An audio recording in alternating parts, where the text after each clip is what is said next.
a ukulele in my soup. Excuse me, waiter. Have breakfast with Bob. Honcho Man! Welcome back to Breakfast with Bob. My name is Bob Babbitt. We're brought to you by HOKA, One, Polar, Halo, Neuroscience, Velofix. Today's plan, Normatec. We'll be doing our championship edition at Four Seasons Resort Hualalai. We're streaming on Triathlete Magazine. And our guest, he was second here in 2014 and 2016 and 2017 Ironman South Africa champion, Mr. Ben Hoffman. Round of applause for Mr. Ben. Thanks, Bob. It's good to be here. How you doing, bud? Yeah, I'm doing okay. You know, it's a different year, obviously. I've just recently announced that I'm not actually racing in Kona this year.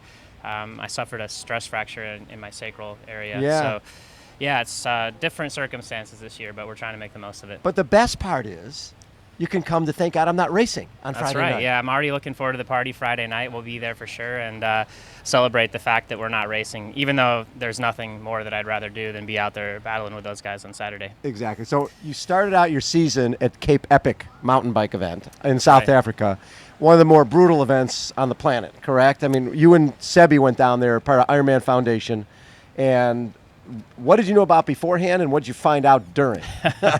Well, I didn't know enough or very much beforehand. I mean, I knew some South Africans that were friends of mine that told me a little bit about the race, and I had heard from other people that it was a tough, challenging event. But I figured, naively that it couldn't be that hard after being an Ironman athlete, But Well, and you've done Xterra before. Yeah, exactly. I've been on the mountain bike since I was younger, growing up in Colorado, and yeah, it was. I'll tell you what I learned from the race and afterwards is that it's it's a real butt kicker. It's one of the harder events out there as far as an endurance event goes. I mean, I would say an Ironman is probably still harder for a single day event, but when you space it out over 8 days and you end up with a little bit of a stomach bug along the way, and yeah, it's just brutal racing. I mean, we had some crashes obviously, and it just really beats you up. So by the end of that, I was ready for it to be over. Probably actually after 4 or 5 days, I was ready for it to be over. And you crashed pretty hard.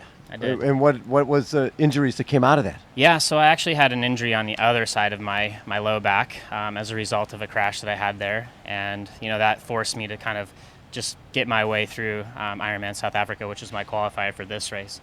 We were able to kind of reset and get healthy over the summer, came back and did some 70.3 racing. I was in a really good place, and I felt like everything was on track just a couple weeks ago. But unfortunately, I pulled up with this injury, and yeah, it's just been a tough year, like I said. So you started working with one of our favorite people, Ryan Bolton. That's right, yeah. And he's got the Harambee Project. Uh-huh. And that in Arizona, or in New Mexico. He's in New Mexico. He's yeah. in New Mexico. Yeah. And he works with a lot of the top Kenyan athletes.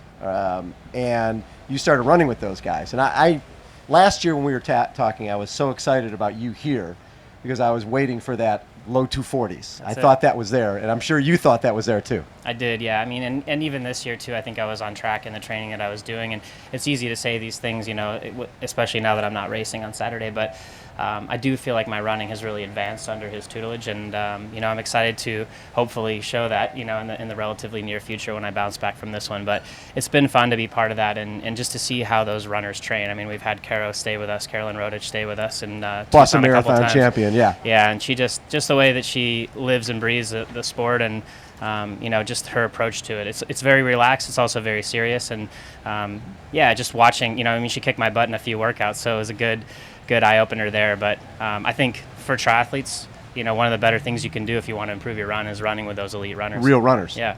Well, and it's interesting too because you're running with Kenyan athletes. You think you're recovering when you're going out shopping and you're doing errands or you're on the internet doing social media.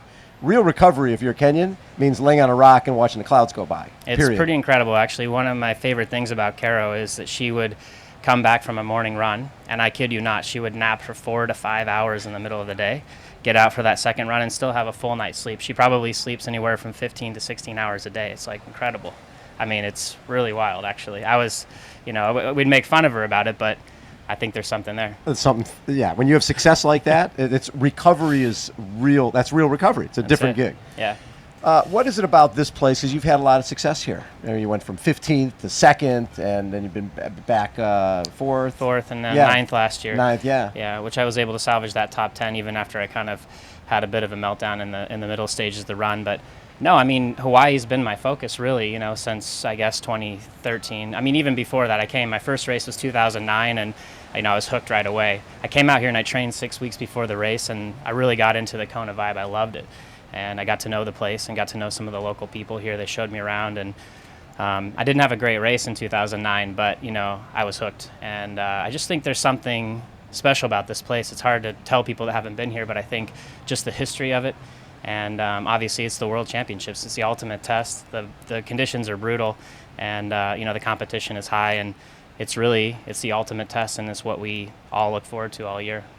One of the things that impressed me in your race when you got second is you're running along and you get passed. And a lot of times, usually here, when you get passed, it's pretty much done. Yeah. Right? You're not repassing somebody who passed you, but you did.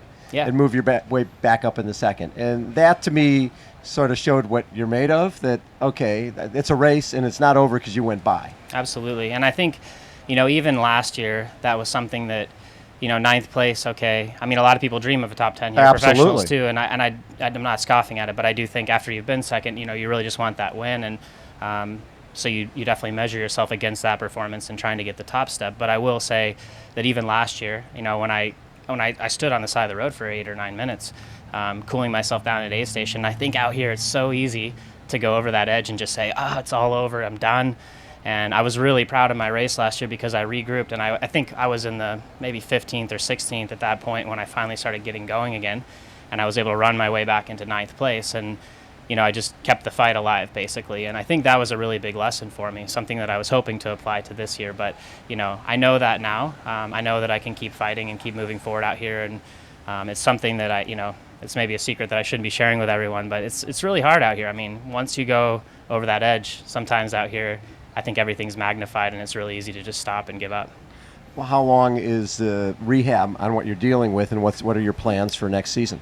So right now it's pretty basic. I just have to rest. I really need to give this bone about 6 weeks to heal properly. The good news is the MRI showed that the soft tissue is really healthy, which sometimes soft tissue can take even longer, and those niggles stick around for a really long time. So we're pretty positive about it right now. I mean, if I can give this the proper time to recover the bone, then I should be fine and be ready to go with some light training this fall. I don't know if I'll have another race on the schedule. I don't want to rush anything right now.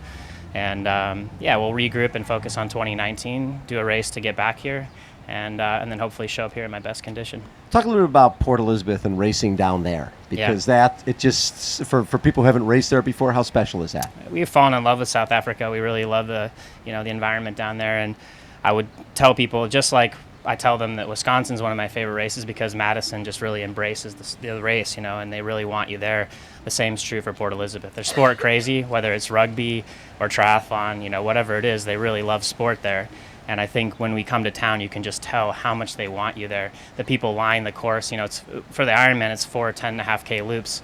And so you're always around people the whole time, and they're just out there, it's technically called a braai, a barbecuing on the side of the road the whole time. They're just fired up. They go out there, days ahead to stake out their spot on the side of the course because they just really love watching people compete in the Ironman and supporting them. So, yeah, we've loved going there. It's definitely on my radar for next year. I won't say 100% that I'm going, but, we're looking at that as a possibility. When you look at your career, and obviously second place here is as a highlight, but what was a race that was actually important to you to sort of tell you could be one of the best?